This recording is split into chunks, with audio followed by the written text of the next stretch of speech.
Well, good morning, everyone. How are you?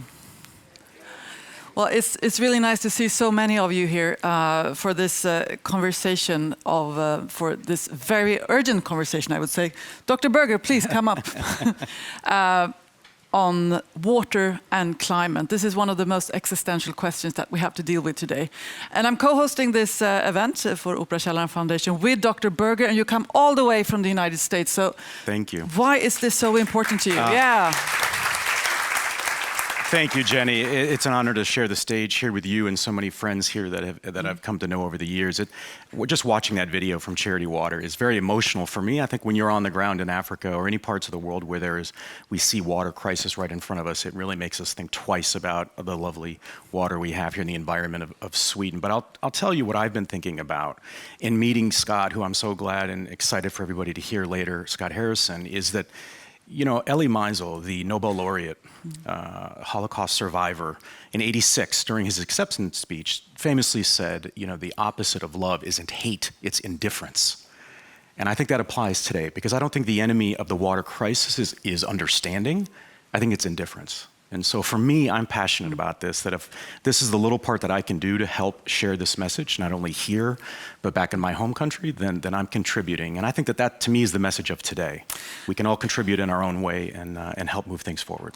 And to remind us what we're talking about today, I just recently listened to this podcast and they interviewed a Malawian farmer, and the whole population is profoundly affected by climate change. And he was looking out over his land where he used to grow maize, garlic, tomatoes, and it was all barren and dry. And he said this one thing when asked, how does this feel? It hurts. It's a distressing sight because water is life. Without water, nothing can exist. And I think that is where we begin this morning, isn't it? Yeah. And our first guest has a very, very tight schedule. So without further ado, I'd like to introduce Johan Rockström, who is one of the world's most respected voices on environment and also has helped shape the global framework around planetary boundaries and sustainable development. Mr. Johan Rockström.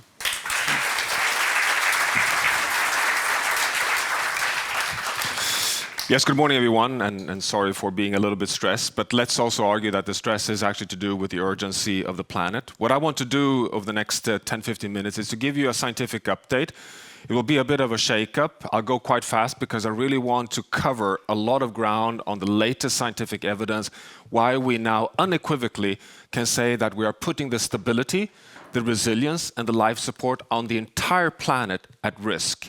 And that is happening right as we speak. We're not only in a climate crisis, it's not only a global water crisis, it's a planetary crisis. And behind all these curves that we discussed today, there is water. Here you have the two curves that are concerning us most in the climate science today. You see temperature rise here on the left. We, for the first time, exceeded 1.5 degrees Celsius of global mean surface temperature rise last year. Just a little reminder, that's the warmest temperature on Earth over the past 100,000 years. This is a life existential threat. To the right here you see ocean temperatures rising, but what is really making us nervous today is the following. We see a trend of accelerated warming over the last decade. What is happening? Fundamentally, we do not have the answer yet, but very likely it has also to do that the planet is losing what we call resilience, its buffering capacity. Where does that buffering capacity come from? It is basically the biosphere's capacity to absorb carbon. How does it do that? Through the photosynthesis. What is necessary for that? It's fresh water. So we see a trend of the planet potentially starting to lose its capacity to help us under this unsustainable abuse that we're posing. And we see already how it's hurting. 1.5 degrees Celsius warming, 2024, the most expensive year ever in terms of invoices being sent back by the planet. This is over $200 billion of extreme events, fires, droughts, heat waves, disease patterns. All of these have water behind them. Why does it burn? Well, it burns after a landscape has dried out. It dries out because of the water-related evaporation caused by higher temperatures. This is why we today can rely so heavily on the IPCC. This is the IPCC's latest assessment on water-induced extremes since 1950s. You see, all the arrows are going up. The only one going down is that cool events are reducing. So we know today that water is a determinant of the climate crisis. Water is a greenhouse gas, but it's also what determines the health of the planet. But we also know that water is victim number one of climate impacts. So it's a double factor. That is why the Global Commission on the Economics of Water, which recently finalized its work, came to the conclusion that water is a global common good. It's something that we all depend on. It's something that is fundamental both for climate, for well-being, and for stability of economies. We actually, in this report, for the first time, show that the atmospheric rivers and the moisture recycling connects all the economies in the world. Can you imagine 50% of the precipitation, the rainfall, is actually land-to-land generated. It's not coming from evaporation only from the ocean. It's actually that what's happening in the Amazon rainforest supplies fresh water to Sao Paulo and Argentina. We see that what's happening in the Amazon actually stabilizes freshwater support to West Africa. This makes freshwater a global, common and collective challenge for all of humanity. And to quote the World Meteorological Organization, the global hydrological cycles is slipping out of control. We're actually pushing the whole hydrological cycle out of stability. Did you know that every 1 degree Celsius of warming caused by our fossil fuel burning adds another 7% moisture into the atmosphere? We're powering up the hydrological cycle and generating more extreme events. You could think that more power in the hydrological cycle should be good. We get more fresh water. We get more extremes. We get more floods, more droughts. Just ask Valencia, just ask Pakistan. This is what's happening. In this Global Commission on Economics of Water, we've also quantified and proven that every Sustainable Development Goal has water behind it. We cannot deliver on neither health, nor food, nor poverty alleviation without quantifying on water. Just to give you one number here, which may surprise you, we calculate for the first time what is the fresh water required per human for a dignified life. You've always heard about the number 50 to 100 liters per person per day, which is the human right of blue water, the liquid water for human health and domestic use. Well, if you quantify all the water for food, for health, for economy, and for human fundamental wash, the number is 4,000 liters per person per day. 4 cubic meters, 4 tons of water do we depend on as human beings every day if we want to have good healthy diets, good health, and good development. Water is a big item. But just to bring you then to the challenges we're facing, we now know that the planet is not only a self-regulating system, it has tipping points. Push the system too far, and that's what we're doing now, we can have irreversible break points. Here you have the 16 large tipping point systems that we've now been mapping. They're already in the IPCC, the Intergovernmental Panel on Climate Change. Here you have them for the first time fully scheduled, and 6 of them are actually where we live up here, up in the Arctic region. I call this the ground zero today of planetary control. These 6, including the Greenland ice sheet, for example, the Arctic winter ice, are connected through one water system, namely the AMOC, the Gulf Stream system, which connects the Amazon rainforest, but also all the way down to 3 systems in Antarctica. Here you have another water-related one, the coral reef systems. These are the tipping point systems that will fundamentally determine whether the climate can be stable or will self-perpetuate towards a hothouse Earth state. Here you have, for the first time, the scientific quantifications of risk of these tipping point systems. So here you have the temperature levels where we assess today, according to uncertainty ranges, further to the right, the higher the likelihood of causing change. The dots here are the average assessments. Here you have the top 5 that are likely to tip already at 1.5 degrees Celsius. And we touched 1.5 last year. Greenland ice sheet, West Antarctic ice sheet, tropical coral reef systems, abrupt thawing of permafrost, collapse of the Labrador Sea Current, which is just south of Greenland. This shows us, with very strong scientific support, that 1.5 degrees Celsius is a real boundary. It's something we don't like to negotiate with. Go beyond it, and we risk actually destabilizing the hydrological cycle. Sea level rise would dramatically increase. These 2 ice sheets hold 10-meter sea level rise together. So this is what is at stake today. And in addition to that, we have 4 concerns we're working with today. And all of them are water-related. Number 1, the Amazon tipping point. The Amazon basin is assessed to be at risk at 3 to 5 degrees Celsius of warming, meaning that the risk is low in terms of climate forcing. But when you bring in deforestation, the risk of tipping the Amazon basin is down to 1.5 to 2 degrees Celsius if we deforest more than 20 to 25% of the forest cover. How can that be?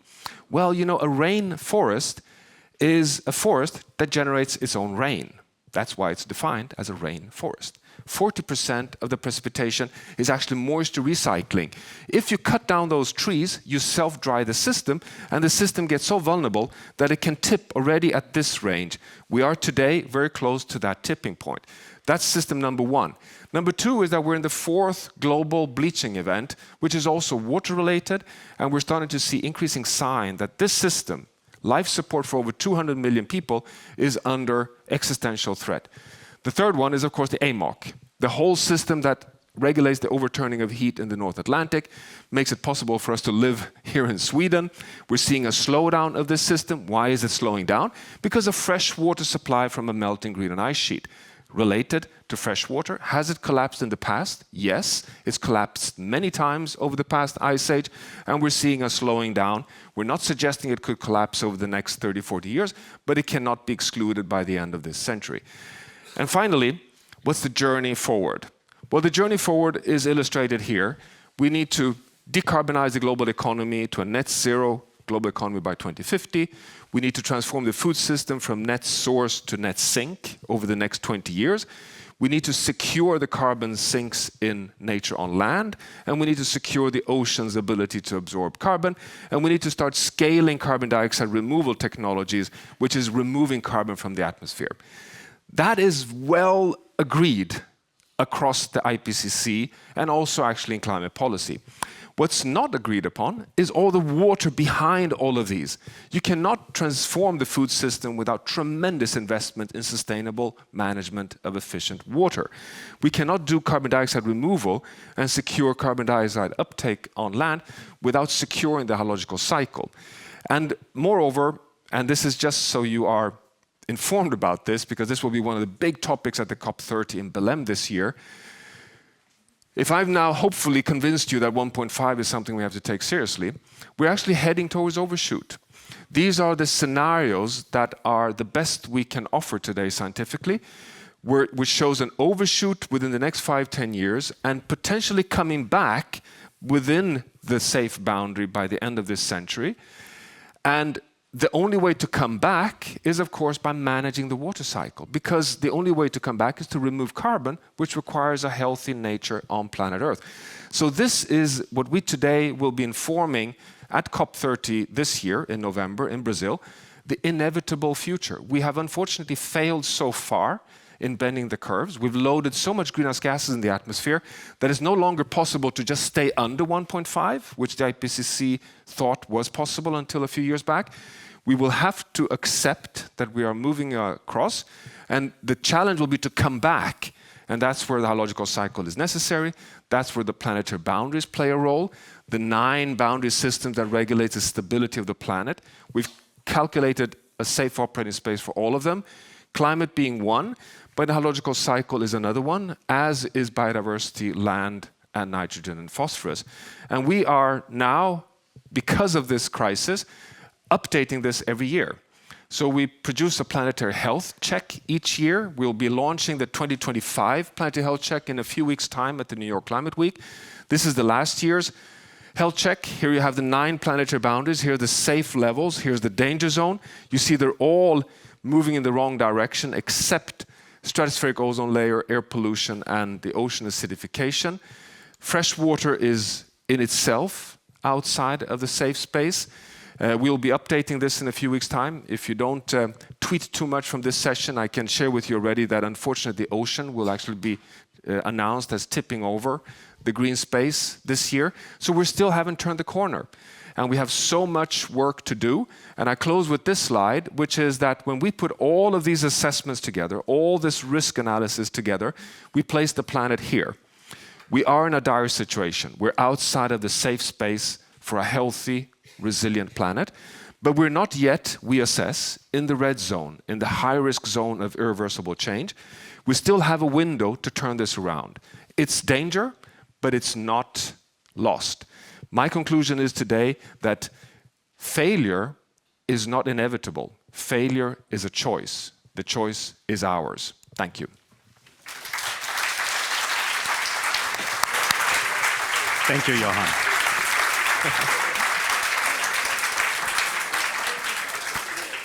What a compelling and powerful start to our discussion this morning.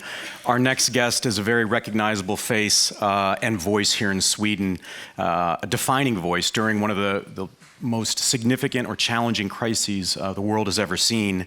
As Sweden's former state epidemiologist, he guided the nation's pandemic response and continues to shape global discussions on public health policy. Anders Tegnell, welcome.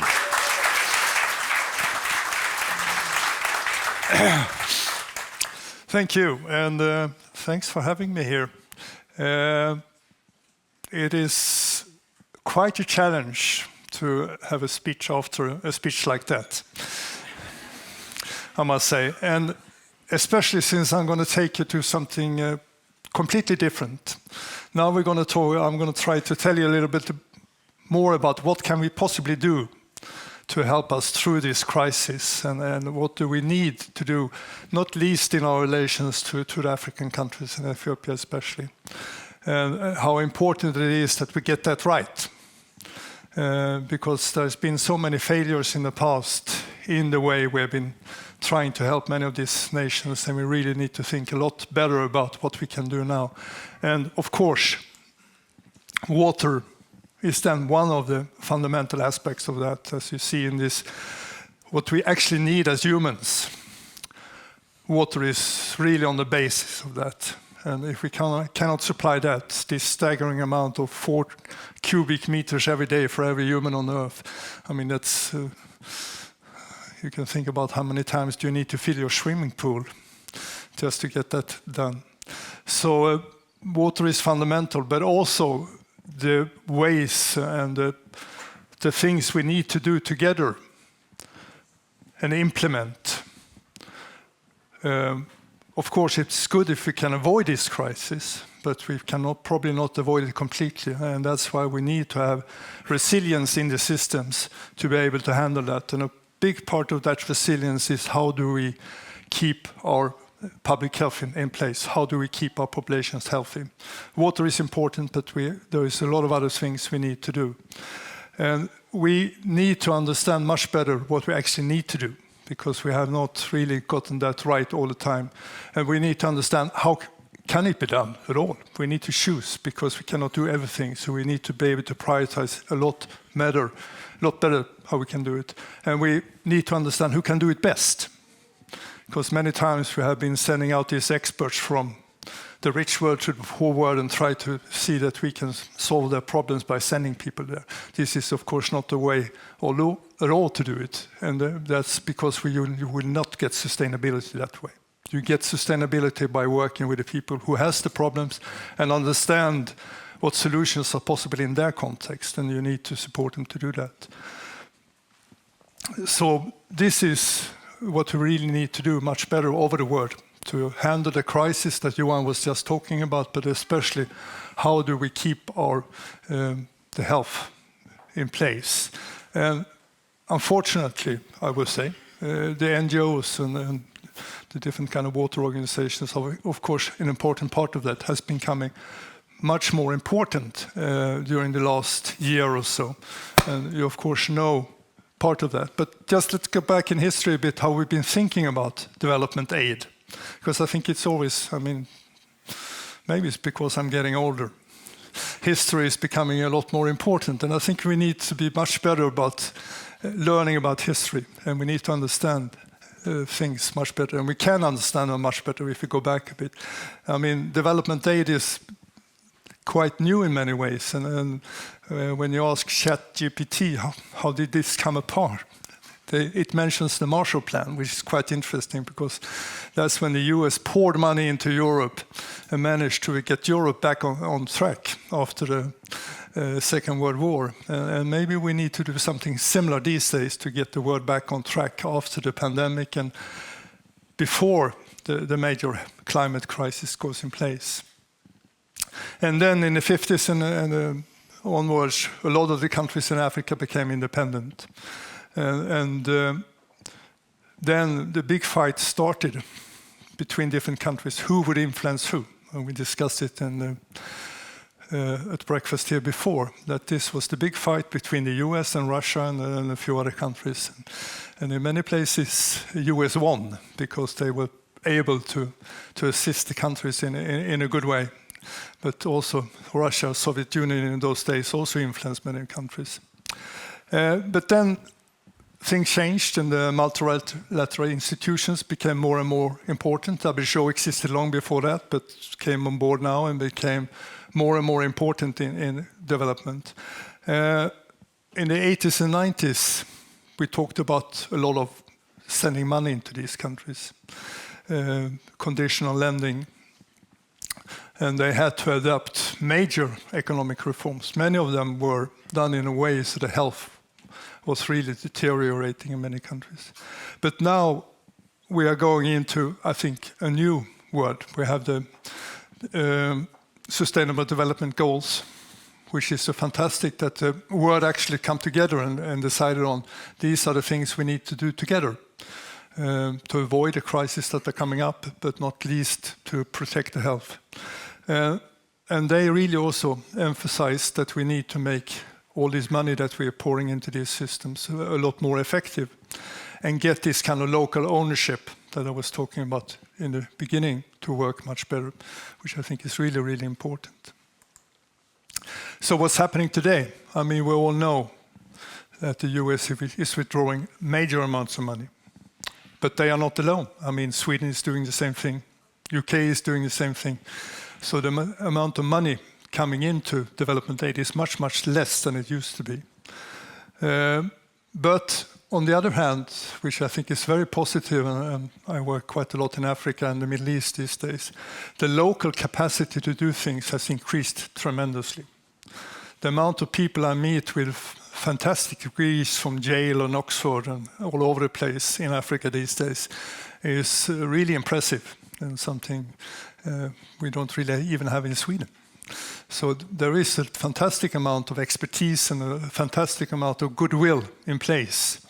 And regional institutions, and I'm going to come back to that, is also becoming developed and can also be part of the solution to these problems we have. But all of these cut-downs in funding has, of course, created enormous funding gap. And I'm sure you all heard about it, that vaccines cannot be bought anymore to the poor countries. HIV medication isn't possible to develop to give to everybody anymore. And this really means that the NGOs and organizations like the ones we are talking about today become so much more important because they are the ones that have the agility and the possibility to actually fill this gap and make it possible for not least the poor African countries to actually start putting in place the things you need to have in place to have your own financing. Because in the end, of course, these countries need to have their own finance structures, no question about that. But of course, they can't create those within a few months. So somebody needs to step in and fill that gap. And we really need to think about development aid as something we do together with the people in place. And to do that, I think it's sometimes, once again, it's maybe because I'm getting old, we need to think back on our own history. What have we gone through in Sweden? And sometimes we forget about that Sweden only 100 years ago was an extremely poor country. And we managed to get out of that from the 17th century into the 19th century. And we improved water and sanitation in the 1850s.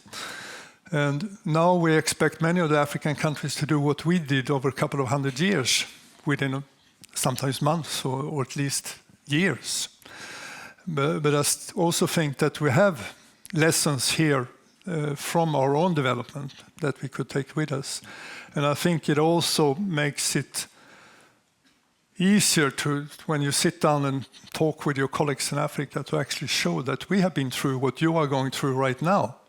We did a number of things right, we did a number of things wrong, but we can definitely also take that with us, because it's not that long ago, my grandparents some of your grandparents or at least great-grandparents lived like this in Sweden.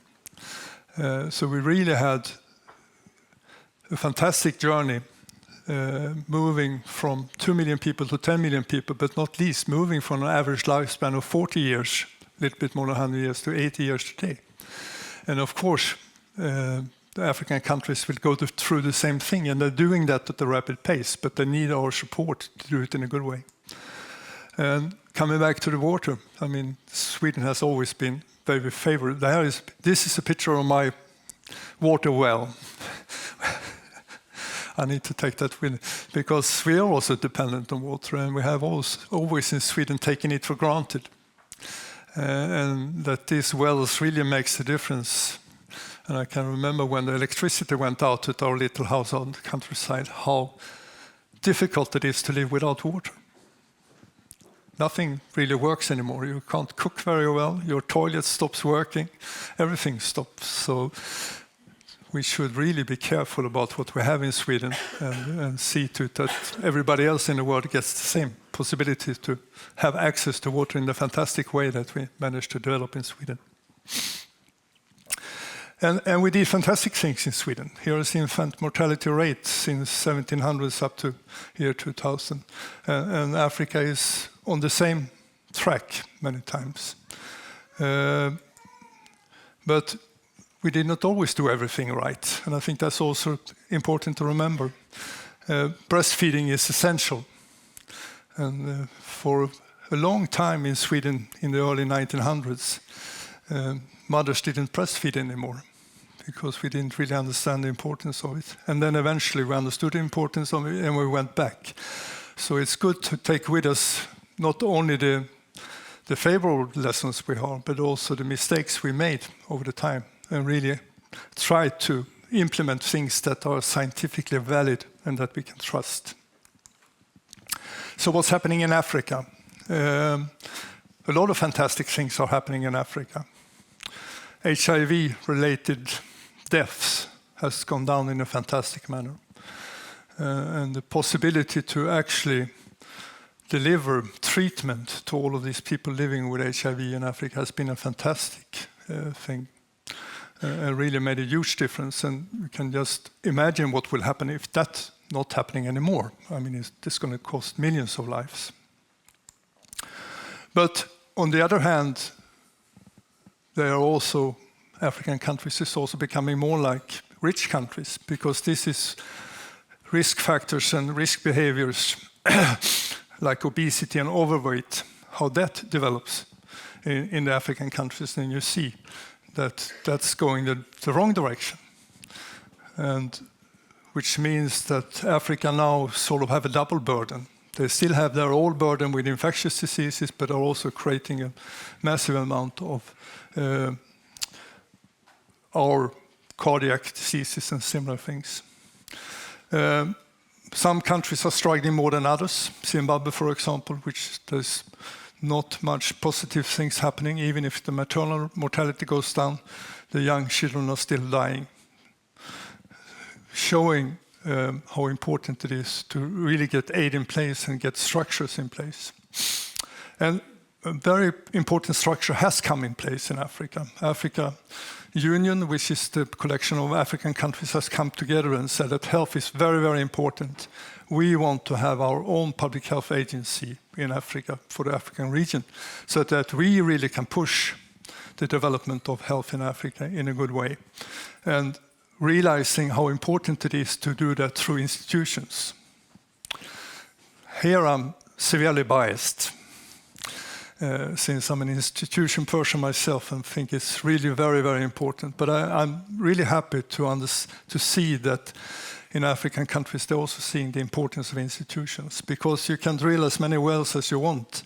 If you don't have institutions in place that can stabilize things, that can tell everybody on what kind of grounds you need to have this and how to develop it further and so on, the stability of the country will not work very well anymore. So having a regional public health agency is a very important step, and gives the sort of ownership of the problem of health in Africa back to the Africans, which I think is so important. And they are also taking this very seriously in a fantastic way, with a lot of very, very skilled people in place and a lot of movement in place. And of course, the security of the health is one of the basic things that they work with, one of the first things they want to develop in these institutions. And it has a lot of political momentum, which I think is also very important, that the political leaders in Africa really see the importance of health these days and are coming together and saying that we are really going to push for this. And push also very clearly for having a finance system in place so that the health systems can be run by their own countries and not being dependent on outside sources. But back to the water. I mean, in the health side, of course, like Johan said, water is incredibly important in many ways, but not least for our health. Because the health will be better if we have good water in place. Many of the communicable diseases that are otherwise very, very important will become much more prominent. I'm sure we have talked about this in this meeting many times, how much time it takes to get water. I mean, I was showing a picture of my well, and I was happy because there was an electric pump taking it into my house. In many places of the world, it's still a woman that has to go for kilometers every day and get the water together. And of course, thinking about that you might have to carry as much as 4 cubic meters, which you probably don't, but still, there's a lot of water being carried and there's a lot of resources going into that. So if you can have water accessible in a better way, it makes it so much better. I remember Hans Rosling talking about how important it was to get washing machines into place, how much time that saved. But I think this is even more important, how much more time there would be for important things if the women didn't have to go and get water every day.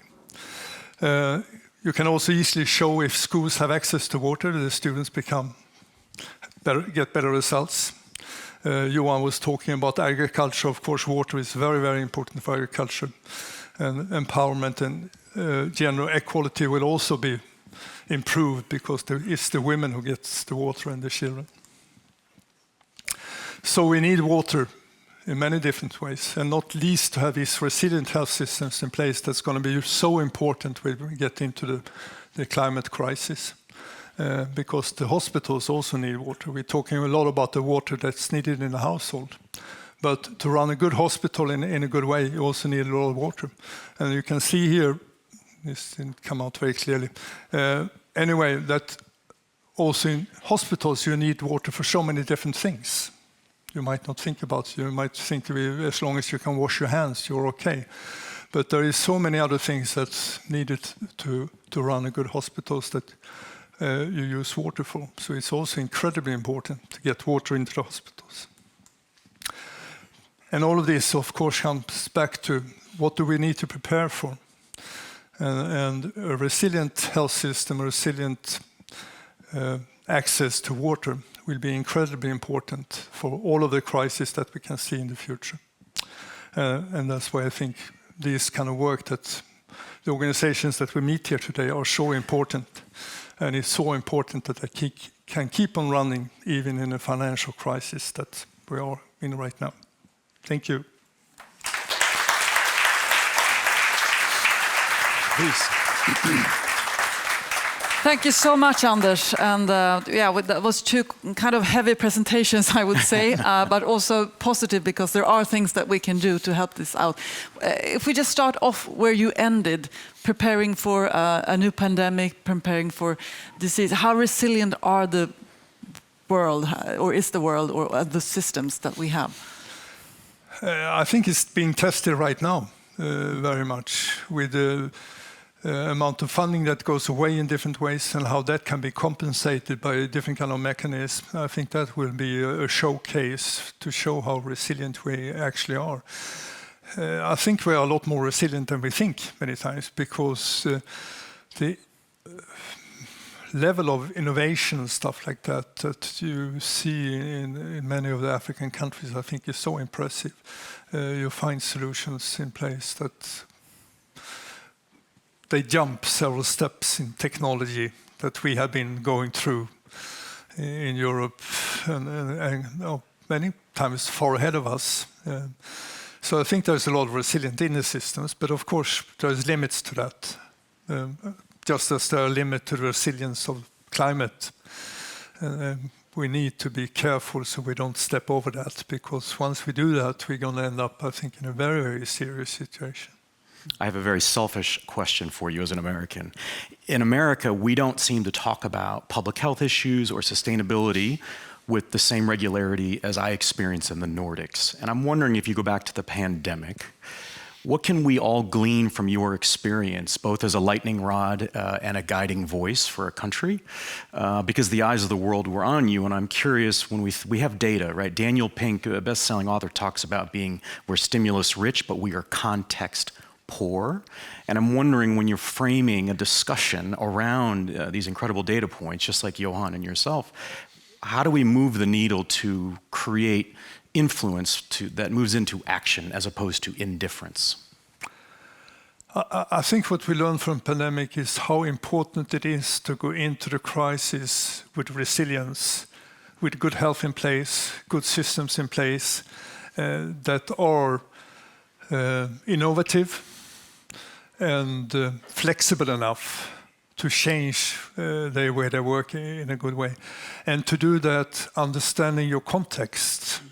So you don't try to do the same thing in Uganda like you do in Sweden, that you need to understand your context. But I think that from the Nordic countries' point of view, I think the pandemic really proved to us how important it is to have a good public health in place. Have a good health system, but not least having a healthy population. Because if you don't have a healthy population in place, all the vulnerable people will suffer even more. Like we very clearly saw in the pandemic, it was the already sick people and so on. And if you can diminish that part of the population as much as possible, you have a much better starting point when you go into a crisis than if you don't. So I think that when we talk about preparedness, one of the most important ways we can prepare is to see that our situation is very good to start with. I was thinking now, the United States defunding US aid, you talked about there being a lack of funding, the importance of the NGOs. We're looking forward to listening to Scott soon. But also learning from our mistakes. There's a gap now. Do you have any ideas of how to reshape the aid to build those resilient systems in a way that maybe we haven't done before? I think it comes very much back to what we are talking a lot together with our African partners in African CCC about co-creation. We need to sit down together and really listen to the people who actually own the problem, because the people who own the problem also usually own the solutions. So that we can start there and help in doing that, instead of coming there with ready-made solutions from our side. And I really see that's happening a lot more, and I think that it will take time. But over time, I'm sure that will create a lot more resilience if you work that way. And I think more and more organizations, not least NGOs, because NGOs, many of them have been built up like that, are the key to that.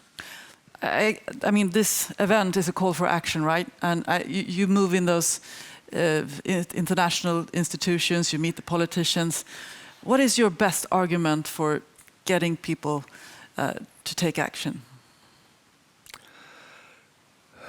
Yeah, I don't think we should see this as we are giving arms or help to somebody. We should see it like, if we can't fix this together, we're going to end up in big problems. And we saw that during the pandemic, that we live in one world together.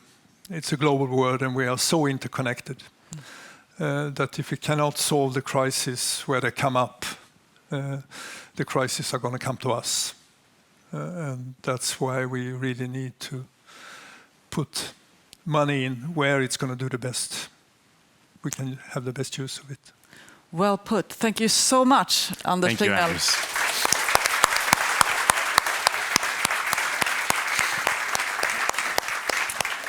And now I'd like to introduce the man, the reason behind why we are all gathering here today. Abbe Ibrahim, welcome up on stage. Thank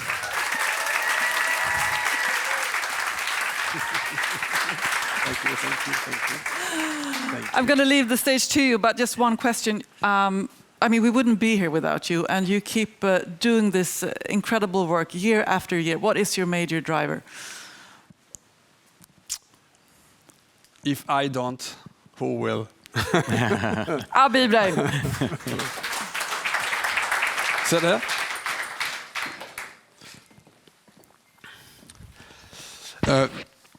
The foundation, Operakällaren Foundation, actually we founded it 18 years ago.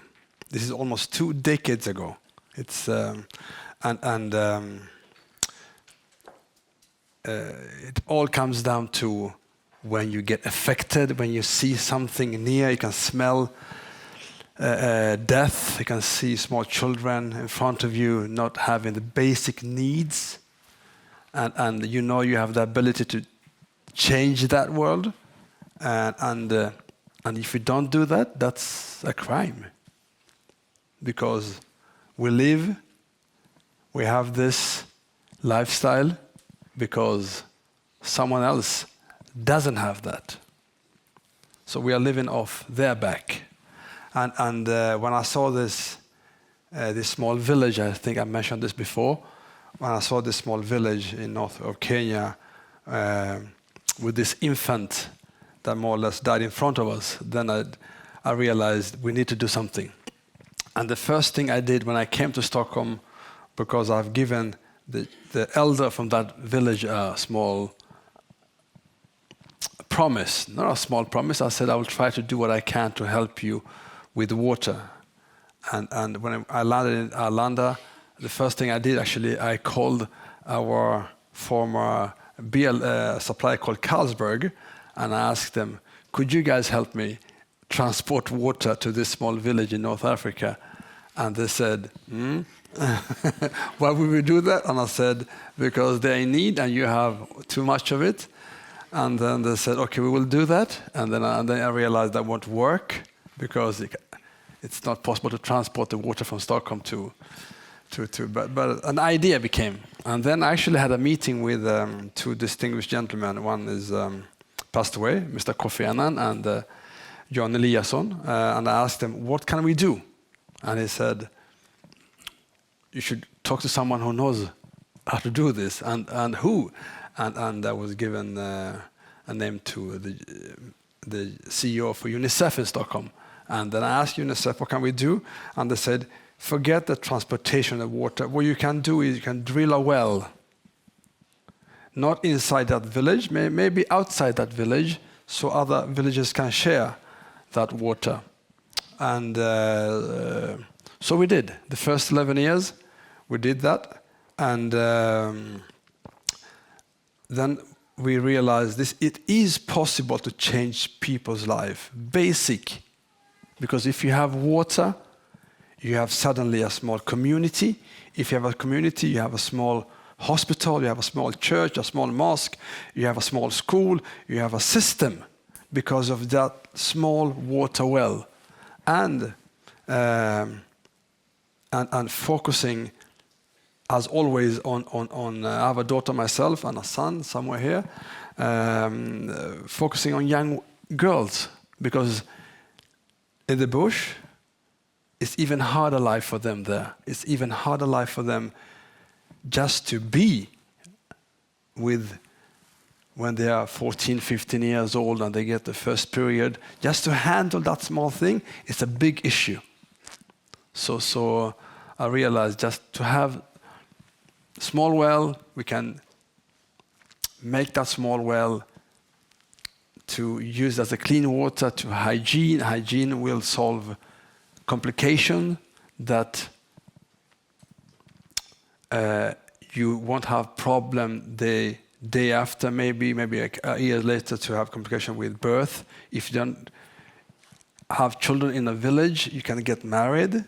And you can get married, you cannot be protected. So just by washing hands, small things, our whole life changes. What What I love about you, one, you're one of my favorite humans, and you look very good in a tuxedo. I think we can all agree. But what I think is important for people to know about Abbe is when we were walking in Tanzania last year, I asked him what it was like to be back in his birth continent. And he didn't talk about accomplishments or, sort of the public image at all. He talked about remembering eating the dirt as a child and the nutrients that came from that.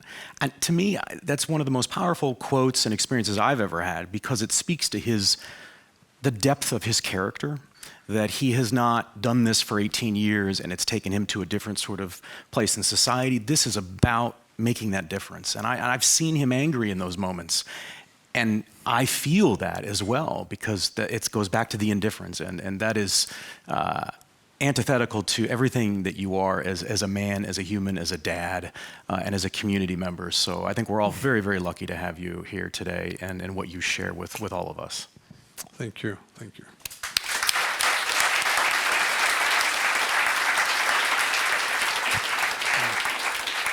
And you're also up on stage to introduce the new charity partner. Yes. Please tell. Of course. Once we had worked with UNICEF for 11 years, we worked with WaterAid, and we were always looking how can we do this better. And we thought we were good in what we do, but we found someone who is much better than what we do. And we tried 7 years ago to have this collaboration. It didn't work for different reasons, but now we have, and it's fantastic. And we have a similar background. We both started in the same business, in the restaurant business, and we have collected 55 up to 16 billion Swedish crowns, and then that's Swedish crowns. He has collected over 1 billion. So it's like apples and oranges. Yeah, we are doing the same job but different figures. So we're still helping where we can. But I mean, and of course it's Mr. Scott Harrison, and he's here today. And I think I should present him if it's okay by you. Yes, please. Yes, please, Mr. Scott Harrison, welcome on stage. Thank you for that. Thanks, Abbe. It's great to be here. Good morning, everyone. This will be a little different. I'm going to share a very personal story of how I got into water. If we can get the slides, I'm going to start. I'm going to start at the very beginning. So that was me. I was born in Philadelphia into a middle-class family. My dad was an electrical engineer. My mom was a writer. And when I was 4, we moved into a very ugly gray house at the end of a cul-de-sac in the dead of winter. And what we didn't know was that the house we had just bought had a carbon monoxide gas leak. So we all start to get these strange symptoms. We get migraines. And then on New Year's Day, 1980, my mom collapses unconscious. So she's the canary in the coal mine, and this leads to the discovery of massive amounts of carbon monoxide in her bloodstream. My dad eventually finds the leak, which was this heater. It was improperly installed in the basement. He rips it out, throws it on the curb. Dad and I bounce back with our health over the next couple months, but my mom never does. And I watch her as a little boy go from this vibrant woman to an invalid for the rest of her life. She had to wear a mask for the next 45 years. She was connected to oxygen. She would live in special containment rooms. And effectively, her immune system irreparably shut down. And it was unable to process anything chemical from this point on. So she just lived in isolation. I was an only child. I was taking care of her. I would do the cooking. I would do the cleaning. When I could drive, I would later take her to different clinics and doctors who really didn't know how to help her. But as a kid, I was raised in a very conservative Christian home. I played piano in church every Sunday. I wasn't allowed to smoke or drink or cuss or sleep around. I was going to be a doctor when I grew up, and I was going to cure my mom. I was home recently. I also found these photos. Apparently, my parents used an actual cereal bowl to cut my hair for many years. They would put a bowl on my head and they would cut around it. I don't know why they couldn't take me to the barber, but I was a nerd, as you can see. At 18, I announced to my parents that instead of becoming a doctor and continuing on with the church life, I was going to move to New York City and become a nightclub promoter. So this is where Abbe and I have something in common. He called it restaurants. That's what I told my parents for a second, but then they realized it was really clubs. So I learned that if you could get the right people inside the right clubs, the rich people, the beautiful, famous people, you could charge a whole lot of money for alcohol. So we could sell a bottle of champagne for $1,000 that cost $40. Okay, we could sell a cocktail for $30 that cost 30 cents to make. So I love this, and I spent the next 10 years, living out this kind of hedonistic prodigal son dream, working at 40 clubs in New York City. This picture shows really the sad condition of my soul about 10 years in. I am flashing a Rolex watch to some club photographer because it's important that he thinks that I've made it. Right? I have a Rolex, I have a BMW, my girlfriend is on the cover of a fashion magazine, all these markers of success that I was chasing and collecting for 10 years. And it led me to a really dark place. So this would be around 10, this would be around 3 in the morning, and this would be noon the next day. Okay, coked out of my mind, trying to take Ambien to come down, so that I could sleep for 7 hours because I would have to do the whole thing over again. And I got to this really dark place. I won't make you look at that anymore.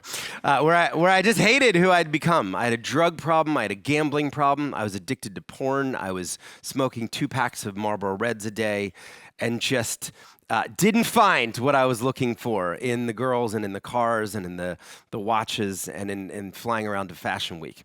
And I had a really powerful life moment at 28. I was in this vacation, an opulent vacation in South America, in Punta del Este, Uruguay, and I just realized there would never be enough. I was surrounded by people with private jets, and there were people who would follow us and fold our towels, and I just realized if I continued down this path of only serving myself, I would leave perhaps the most meaningless legacy that a person could leave. The only thing you would write on my tombstone is, "Here lies a man who got 1 million people drunk." Maybe 2 million people, if I kept at it. And I wanted to make a really serious life change. So I kind of realized, oh my gosh, I'm the worst person I know. I'm morally bankrupt. I'm emotionally bankrupt. I'm spiritually bankrupt. It's time to change my life. And I realized a pivot wasn't in order. 180-degree course correction was in order.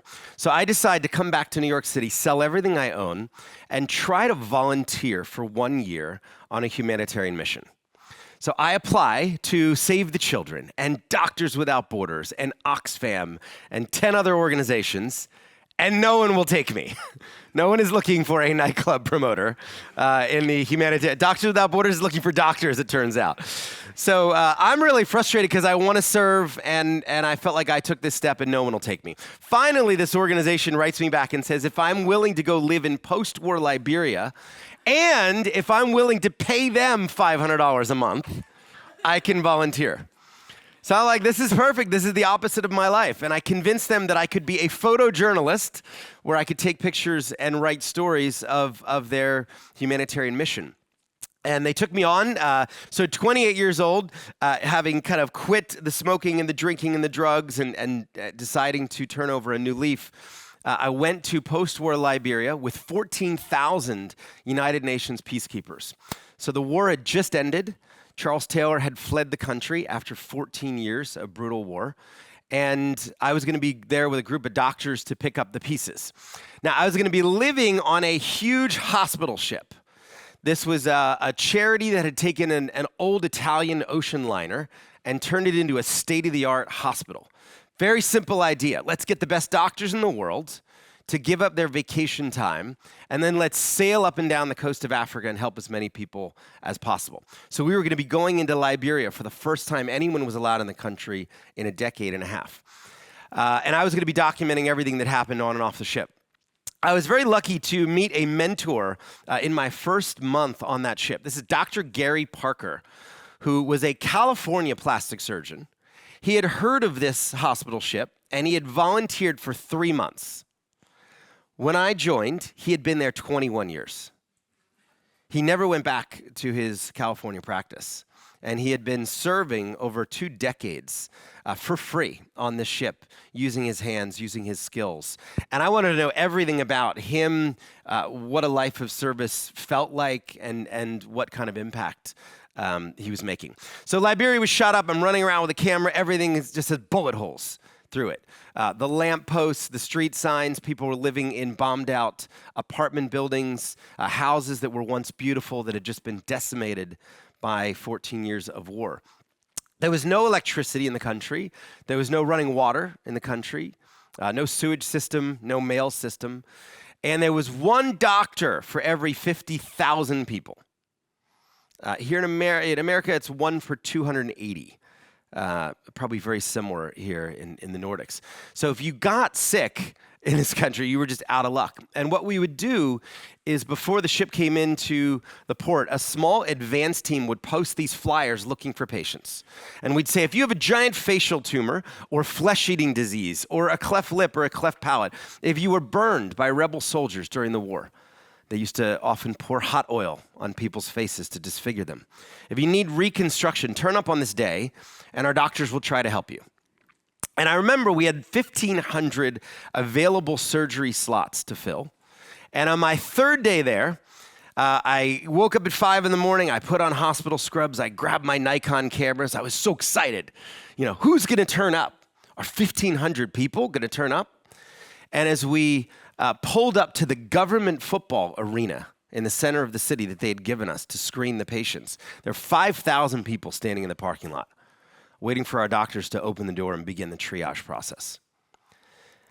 And it was a turning point for me, realizing we're going to send over 3,000 sick people home without the chance to see a doctor because we don't have enough. We don't have enough resources. Later learned many of these people had walked for more than 1 month. They'd walked from Sierra Leone, from Cote d'Ivoire, from Guinea, some with their children, just in the hope of seeing a doctor, and they were too far back in line. First child I photographed that day was this little boy named Alfred. And what you see here is a benign tumor. It's called an ameloblastoma. And his mom was smart. She'd gotten him there 3 days early. She pulls out this photo and says, here was my son at 10. He was completely healthy, but there was no surgeon to take him to. And this tumor grew and grew. 4 years later, this little boy was suffocating to death on his own face without the chance to see a doctor. And I realized that's why Dr. Gary had been there 21 years. And a couple days later, I sat in the operating theater with him. It was an 8.5-hour surgery as he worked on Alfred's face. And then I got to take Alfred home a few weeks later, minus the tumor, and watch this transformation. And that was my job, photographing everybody before and after their surgery for the library, the medical library. This was Martha Lean. She told me that this tumor had slowly grown for 8 years. She would have to cover her face in public because people would stone her. They would throw rocks at her because they thought she was cursed. And what she needed was a 40-minute surgery just to remove a benign mass. So that first year was very powerful for me. I took 50,000 photos. I met all 1,500 people that went through the operating process. And the cool thing was I had a huge email list. So like it or not, if you had ever come to any of my clubs in 10 years, you were getting these photos. Probably like Abbe hits you up every year to come here. And, you know, some people unsubscribed at first, but others began to share the story and people began to send money into Mercy Ships. And I realized that maybe the skill I had developed over that decade was promoting storytelling. I'd just been promoting the wrong thing, right? This idea that if you got past the velvet rope and you spent all this money and you left with a pretty boy or a pretty girl, your life had meaning. Maybe I could promote something that actually mattered in the world. So I finished for that year. I went back for a second year, and that's when I discovered the root cause of so much of the sickness we were seeing in the country, and I saw dirty water for the first time. And as I went into the villages that second year, I learned half of the country was drinking from open swamps, open ponds, open rivers. 50% of the country was drinking dirty water, and 50% of the disease, according to the World Health Organization at the time, was waterborne, water and sanitation related. And I just had this kind of aha moment. Oh my gosh, no wonder 5,000 people are standing in a parking lot with things growing on their face with disease. Well, this is what they're drinking in the villages. I remember meeting this 13-year-old girl named Hawa, and it just blew my mind that for the decade that I'd been selling bottled water, Voss water in my nightclubs for $10 each, she had been coming to this source to bathe, to drink, to wash her clothes, and it's the only water she'd experienced in her human life. So I remember showing these photos to Dr. Gary, and at the end of my second year, he said to me, why don't you make this your problem? Why don't you go back to New York and bring clean water to everybody in the world? And he said, you'd be the greatest physician. You would offer more to medical science than anyone in the history of the world if you just got every human being on earth the most basic need for human health. And I remember joking, like anything he told me I probably would have done. I mean, I was so in awe of this guy. But I finished that second year and I said, all right, I'm going to try to bring clean water to everyone on earth and make this my life's mission. So that was almost 19 years ago, and I'll share some of the progress that we've made. But as we sit here today, the uncomfortable reality is 700 million people are still drinking dirty water. In all of the affluence of society, there's about 1 in 10 people alive who are drinking toxic water today. And 80% of these people live in remote rural areas. And this work has now taken me to 72 countries. I've been to Africa 55 times. And if you were to travel with me, you would just see stuff that would shock you. You would see humans drinking unthinkable sources of water. John Bosco walking into brown viscous water in Rwanda. Little girls in Honduras drinking what looks more like weak coffee or chocolate milk, like this little girl in Ethiopia. And it never gets easier. I know, the same for you. You travel around, like you never get numb to the fact that someone is poisoning themselves in front of you with the water that they're drinking because it's all that they have. Very common to see kids and cows sharing the same fecally contaminated water, just from a little open source, a little pond or a puddle. So water is responsible for so much disease, as you heard from our previous speaker. This was a little girl in Kenya. She was drinking from the Molo River. And every time she would drink from this bottle, she would vomit a little bit. And then she would drink a little more and she would throw up. And I remember just being in such horror. I took this water away from her. I gave her the case of bottled water we had in the car at the time. But I took this back to New York City with me and I gave it to a lab, and they put this bottle, this water under a microscope. And this is what she was drinking. She was drinking water that was literally alive. 28 diseases that we can track straight to bad water. Mentioned education earlier. When I started, 1/3 of the world's schools didn't have clean water or toilets to offer their students. Today, it's half the schools in the developing world. Imagine sending your child to a school without water, without a toilet.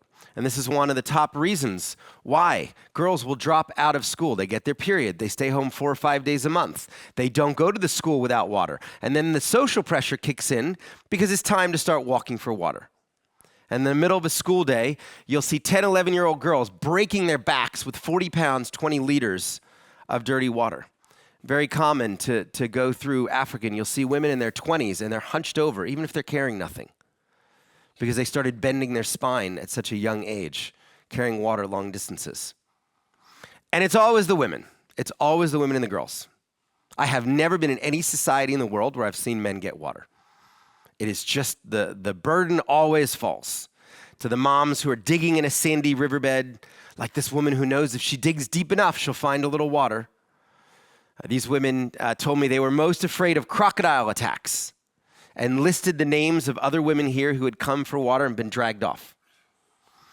They said they built this kind of brushy structure as their early warning system for crocodiles. So if that started moving, then they scurried out of the water. So imagine, risking your life to get water. And they said, well, where else do you want us to go? This is just the only water.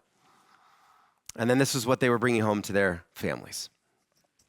So it's a huge problem. One of the challenges is it doesn't face us. I've never had to drink dirty water in my life. I've never had to walk. I've never been to a school with no toilets because of the place that I was born. But for 10% of the world, this is their reality. Now, the great thing about working on water, and what has kept me going for almost 19 years now, next week, is that it's completely solvable. So there's not a single human being alive right now who we don't know how to definitively help. Right? We could take 700 million people to zero. We have not created the will to do that. We haven't mobilized the resources. But there's not a single person where we'd scratch our head and say, oh, we just couldn't get them water. They're too far. There's always a solution. A lot of problems we don't know how to solve. My mom eventually died of pancreatic cancer. Diagnosis to death in a couple months. Doctors had no idea how to help her. We don't have cures for Alzheimer's or Parkinson's or ALS. We do have the cure for water. And there's no one-size-fits-all solution, but a lot of different things work in a lot of different environments. We now use 13 technologies. I'll show just a few. Abbe mentioned drilling wells. That works sometimes. What you do there is you bring in about $1 million of drilling equipment and compressors and trucks. You bring in skilled teams of local hydrogeologists, Ethiopians, leading their communities and countries forward. And often the water is 15 meters underground. This was a school of 5,000 students in northern Ethiopia. It was on top of a massive aquifer, 6 liters per second coming out, enough water for the whole school and the community. And it almost seems too simple in those moments when the kids crash the drilling rig and they're touching the water and they're tasting it for the first time, and you realize it was just trapped in the earth, underground. Not so dissimilar to some of the wells that maybe you're using in your country homes. Very different solution in Southeast Asia. We fund the largest bio-sand filter program in the world. Lots of surface water in Cambodia, but it looks like this. So we work with the communities to construct large household filtration systems. They pour the dirty water in the top, comes out clean, safe enough for all of us to drink. It removes 99.5% of the contaminants. In Rajasthan, India, very, very different environment. The Thar Desert, it's hot. The water table's too low to drill. But the monsoon rains come 2 months every year. So what we do there is we train the communities and work with them to build large underground cisterns where they can harvest 1 year of rainwater in those 2 months and effectively live off the grid and pump money. These communities previously are spending up to 45% of their income buying dirty water from the tanker trucks in the height of the dry season. So they use that extra income to improve their lives, improve their homes. And as we've grown, we're increasingly doing larger scale pipe systems, networks of pipes, community contributions, digging those pipes, and big solar powered systems with reservoirs that are moving water. So we've done $3.5 million systems that are connecting villages with tap stands, getting water even closer. Whatever the solution is, you see an immediate human life transformation the minute clean water comes to town. Health is immediately impacted. We found 80+% reduction in disease in many of these communities, as diarrhea often goes to zero. Dysentery, schistosomiasis, parasites. So it impacts the health of every single person that clean water touches. When you bring clean water to school, as you mentioned, girls go back to school, grades go up. There's data that backs all of this up now. You can make a hugely compelling case for water and health, water and education. The women and the time back it's hard to overstate the transformation of a woman's life. If you are walking 6 hours a day, 7 days a week, and then one day you get 42 hours that you can do whatever you want with for the rest of your life. 42 hours back that you're not walking for dirty water. You have water feet from your home. Women tell us they spend more time with their families. We hear myriad stories of small businesses created. This woman in Uganda, Postina, took the extra time, started a business making donuts, and she's now selling them at 5 different markets. She uses the money to put her kids through school and to buy school uniforms. Today, women in Africa alone will waste 200 million hours walking for water. So you think of putting that back into the economy. And there's data that backs that up. Water makes people healthier. It emphatically makes them wealthier. 88-page report out of the UN, Hutton and Haler, they found every dollar invested in water and sanitation makes communities about 8 times richer on average. Health savings, improved education. The big one, though, was the reclaimed time turned into productive work, into income. What I love about water, too, excuse me, I'm going to steal some water before I start coughing on you. Everybody thinks it's a good idea. So nobody really comes to the issue. But when you actually talk to people about water, no one wants people to drink dirty water. It is a universal common good. It's an inarguable human good. Wherever you stand on the social spectrum or the political spectrum, everybody can come together and agree that people need clean water. Excuse me. All right. Okay, so I started the organization almost 19 years ago. Simple mission. I had just come back from the ship. I was 30 years old. My total experience was 10 years in nightlife and then taking pictures with doctors. I think I use that to my advantage because I just talked to everyday people who were my age and they worked at Sephora or they worked at the mall or they worked at the record store. And I learned so many of my friends didn't trust charities. They thought when they gave their money to a charity that it disappeared into a black hole. And I thought, if we're really going to make progress on an issue as big as the water crisis, we need to completely reinvent or reimagine the charitable model. We need to do something different to capture the imagination of this next generation of givers. So I had a couple big ideas. The first was, what if I could promise that 100% of any donation we ever received from the public would go directly to construct water projects to get people clean water? To do that, I opened up a separately audited bank account and raised my hand and said, thank you. I'm going to go find a small group of private donors to cover all those nasty overhead costs, the staff salaries, the flights, the office rent, the toner for the copy machine, so that 100% of every donation from millions of people around the world could go purely to the cause. Realize then, well, if money was non-fungible, we could build proprietary technology and we could prove to people exactly what we did with their donations. So we became the first charity in the world to geolocate every completed project on Google Earth and then later Google Maps. So people could see where their money went specifically to a village in Rwanda, to a village in Nepal, and they could learn about that community. And then the third pillar was really a belief that for the work to be culturally appropriate, for it to be sustainable, it had to be led by the locals in each of these orgs. We would go and find the local NGOs. We would increase their capacity. We would get them the training and the trucks and the tools that they needed.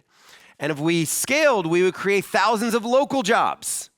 Not somebody like me from New York running around Uganda with a hard hat on, pretending that I know how to drill a well. These would be the people leading their communities and their countries forward into the future. They would also be getting the credit. So I put all this together. Day one, to launch the charity, the best idea I had, which I know Abbe likes, was to launch it in a nightclub for my 31st birthday. So I got a club donated. I got open bar donated. I had no gray hair back then, 31, and I put out this big plexi box. And I say, if you want to come to my birthday party, you got to put at least $20 in this box.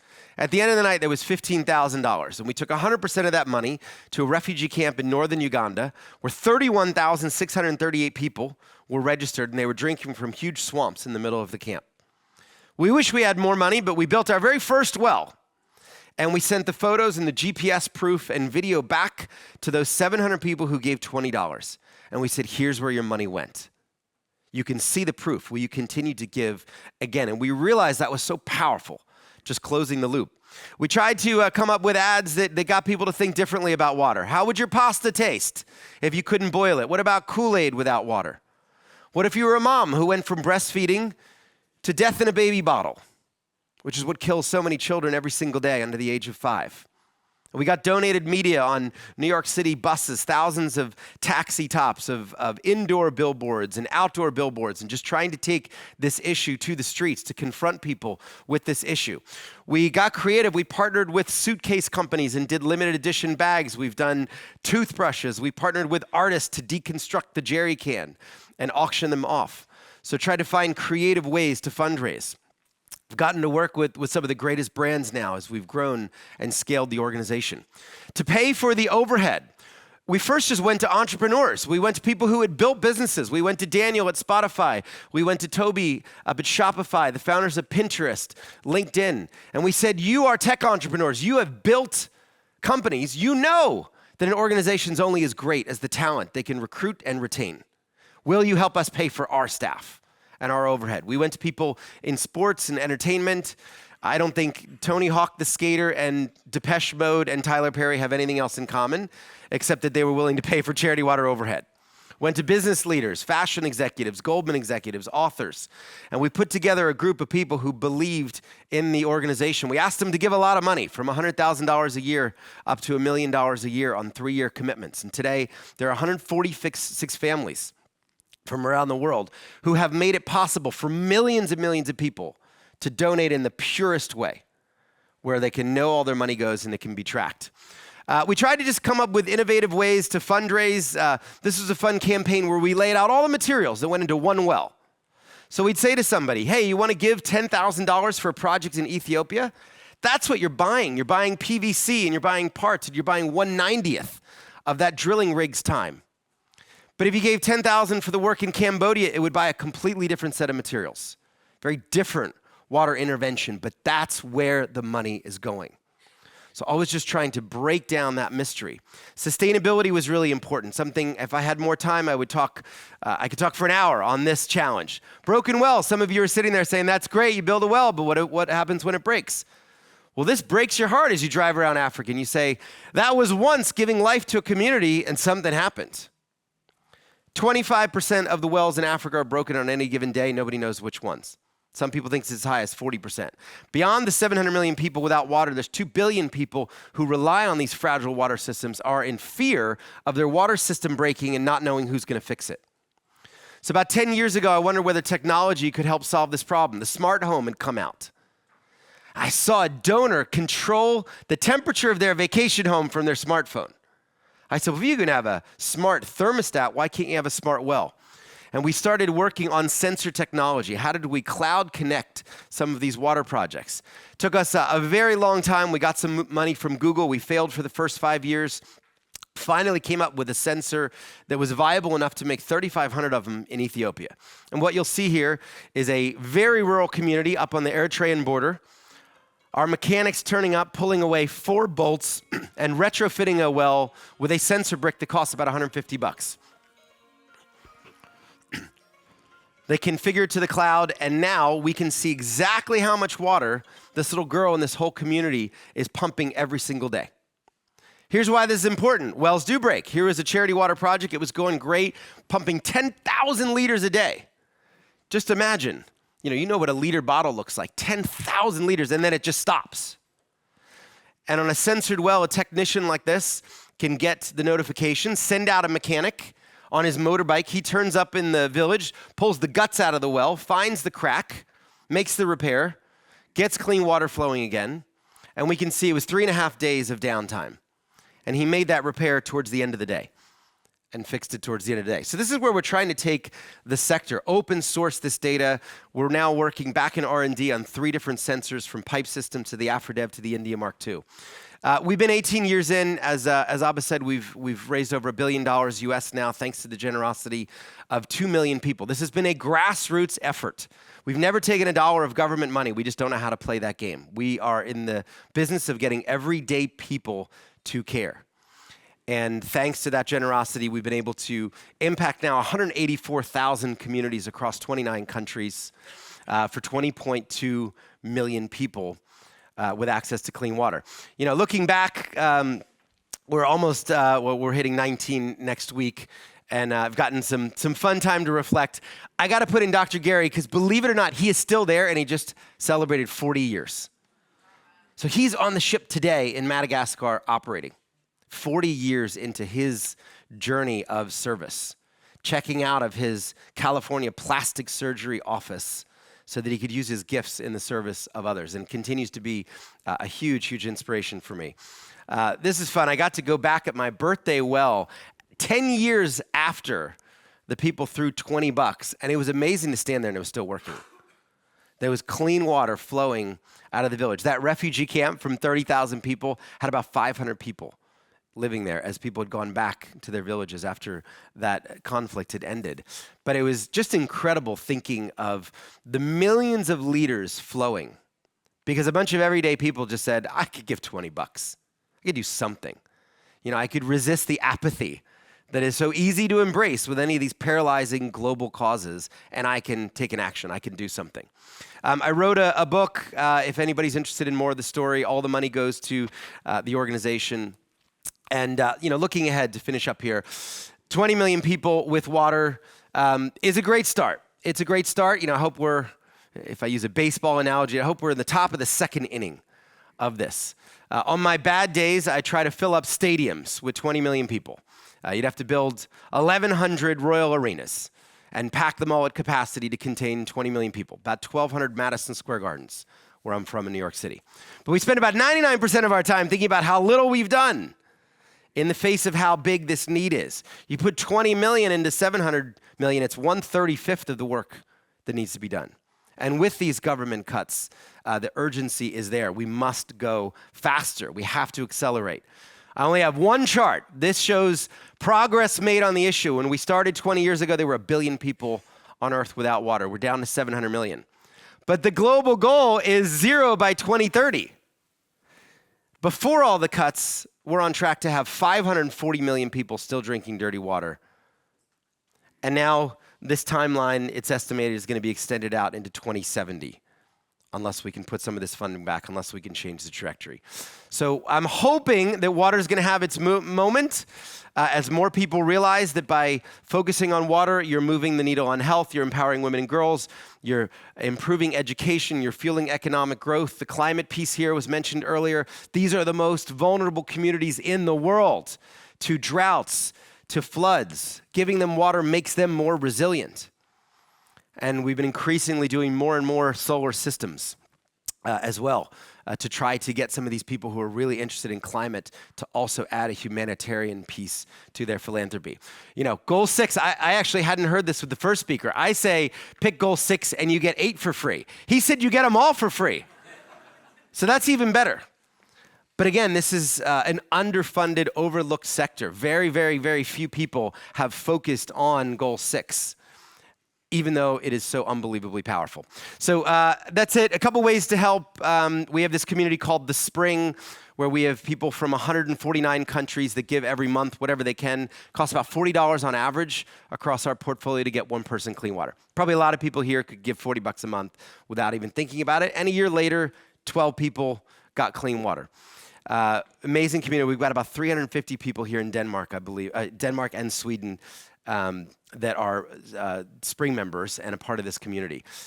We have really cool dashboards. You can see where the money goes. We have this thing called Waterproof, where you really get to see where every single month donation goes. And then the second, maybe there's people here that could actually sponsor an entire water project and take a kid like John Bosco, send, in this case, drilling rigs towards his village, where local Rwandan drillers can come out and you can provide clean water for a few hundred people at once. It costs about $10,000 to bring an entire community clean water. You can choose the location if you get in touch with our team, and then we provide the proof and the progress along the way.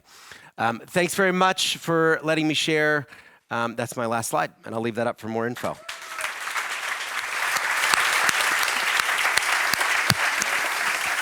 Thank you so much, Scott, for that presentation. Now in the hot seat. In the hot seat. I believe you made all the arguments. We really don't need to have this conversation, but still we'll take the opportunity. And I also noticed how Anders Tegnell was smiling happily during your presentation. So this organization ticks all the right boxes, right? Yes, it does. So yeah, this is amazing.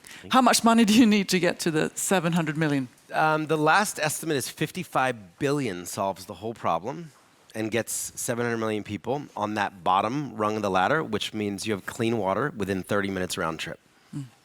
Do you get 55 billion is not that much money. No, I was just going to compare with the defense budget or whatever, but but that's a slippery slope. It is. Yeah. But don't you ever get what people spend on pet food, chocolate? I've heard them all. So yeah, of course. But do you ever get frustrated because you're dependent on private donors? This is really a very fundamental human need. Where are the governments? Yeah, I think I am surprised that no one has owned the space and no one has kind of said, hey, let's just get this done. Whether it's a group of governments, whether it's a group of corporations who are using a lot of water. We don't have a single billionaire philanthropist that has chosen water. So there's no Bezos, there's no Elon, there's no private philanthropist. The largest gift that we can find out over the last 30 years that's been made is about $450 million by one American family that's done it over 25 years very quietly. So not even $500 million. So it's really an overlooked sector for philanthropy. Why? You tell me.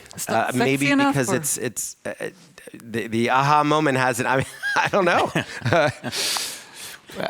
We think it's a pretty good argument that that if you really want to improve human life, the Maslow's hierarchy start with the most basic human need, and then all of the benefits that come. One of the things that I think is really powerful, Scott. I mean, you travel. You're around this issue. I'm not sure why we haven't. I don't know why. The critical mass. Because people like you and Charity Water and others out there have painted a picture. You've shown us what it looks like, how it gets tied to every part of our life. I'm curious, for all of us in the room, I'll speak for myself, there's what you do, and then there's all of us wondering how can we even give 1/100th of our time and our commitment and our passion to it. How has this changed you as a man? And I know you and your wife are expecting another child in a few weeks. Is it akin to being a parent? Because you started your presentation talking about being an addict in all sorts of ways.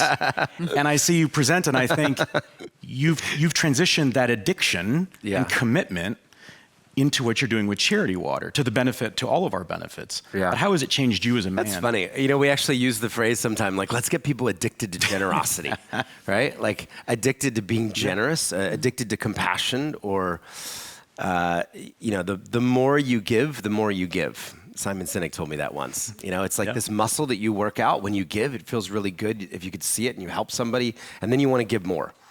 I think there's been a sense of that. I've been able to travel. When you're in one of these communities, oh my gosh! I mean, I have so many stories. I mean, you'll be there at that moment, and you'll see 300 people, in a line around the drilling rig, if that's the solution.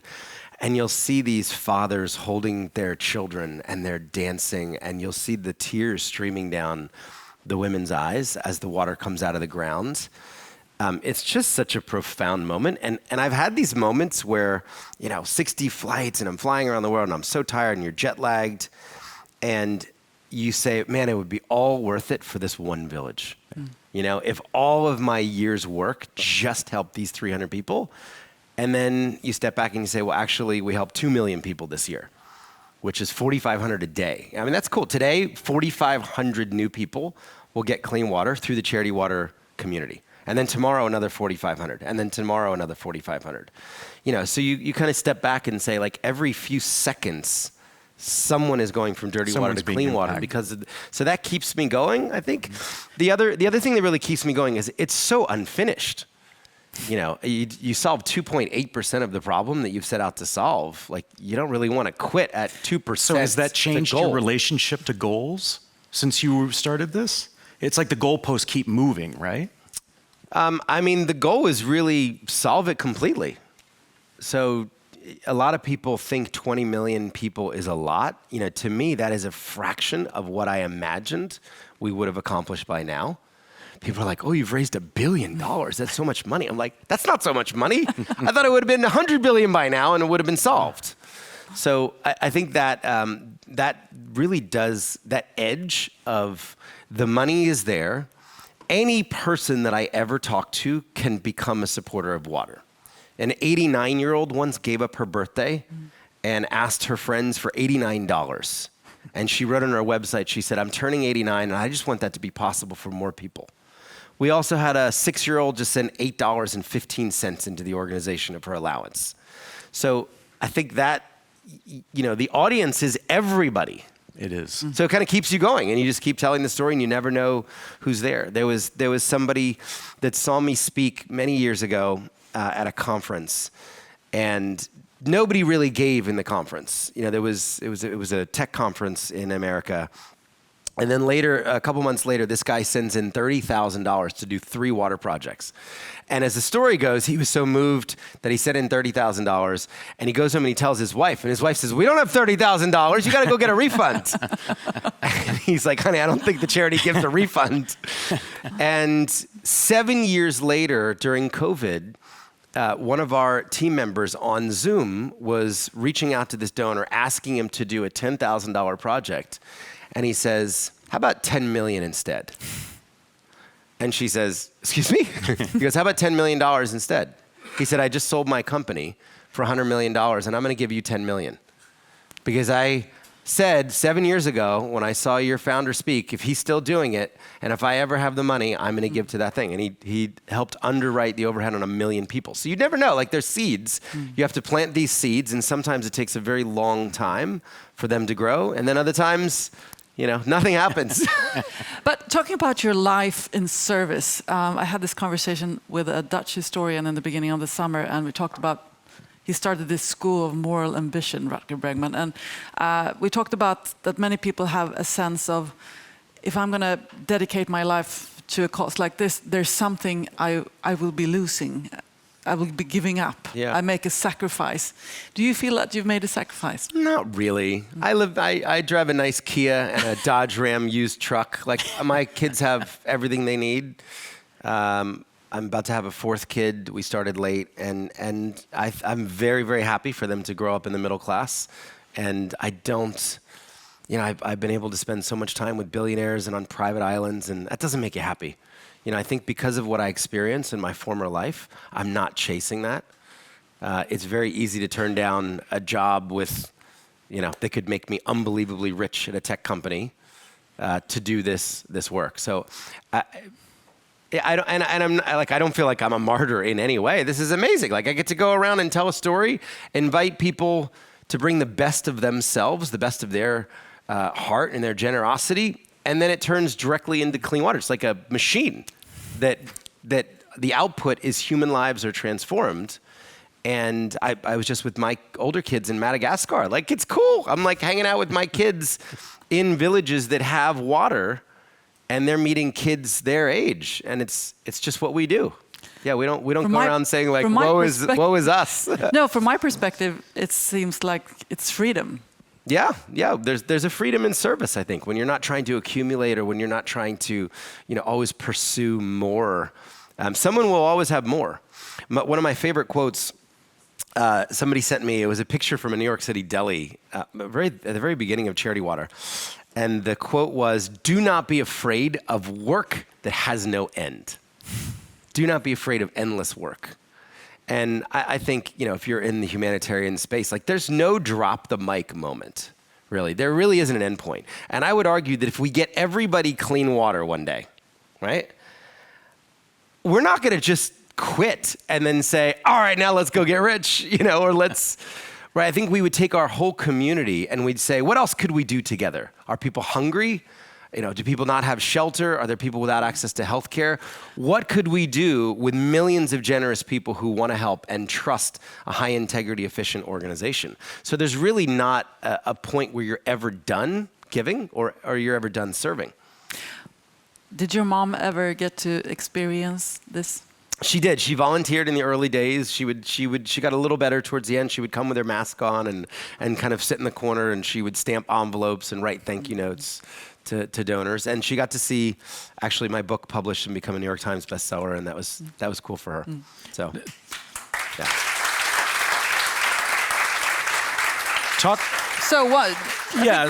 One last question about Yeah. this transparency, perhaps. Well, yeah, I'm so curious about being an ambassador, unofficially or whether you wanted it or not, how you've grown into that role, and how you maintain a sense of self when people see you as a bit of, my words, a bit of a rock star in this world, and how the world is so small. Tony Anderson called me in the spring, and he said, Rod, we're going to be switching to Charity Water, and I think they've moved their headquarters somewhere in your state. And I said, well, let me look it up on my phone. It was a 7-minute drive from where I live. So a very, very small world. And we had coffee last Friday at the new headquarters. They have an amazing experience lab, which absolutely transports you, if you haven't been to these places, to experience what it's like. And I saw a gentleman walk up to Scott, and the reverence that he had when we were getting our coffee for you made me think in the moment. I wanted to ask you just about that role and your level of comfort in being a voice, because I think every cause needs a bit of a voice for people to get behind. And is that something you embrace, or do you recoil at that? That's a great question.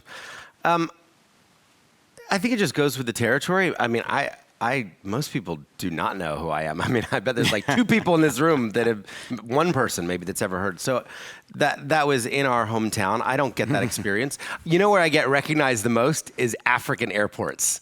Like everybody going on the mission trip or the humanitarian. So I'm like, I am famous in Addis Airport and Nairobi Airport.